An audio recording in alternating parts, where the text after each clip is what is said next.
بسم اللہ الرحمن الرحیم۔ السلام علیکم۔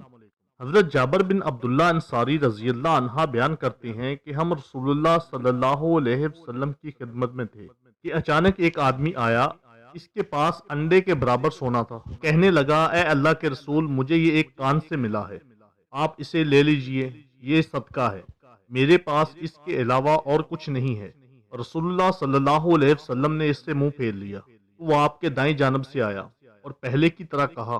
آپ نے پھر اس سے منہ پھیر لیا تو وہ آپ کی بائیں جانب سے آیا اور رسول اللہ صلی اللہ علیہ وسلم نے منہ پھیر لیا۔ پھر وہ آپ کے پیچھے سے آیا اور رسول اللہ صلی اللہ علیہ وسلم نے اس سے وہ سونا لے کر پھینک دیا۔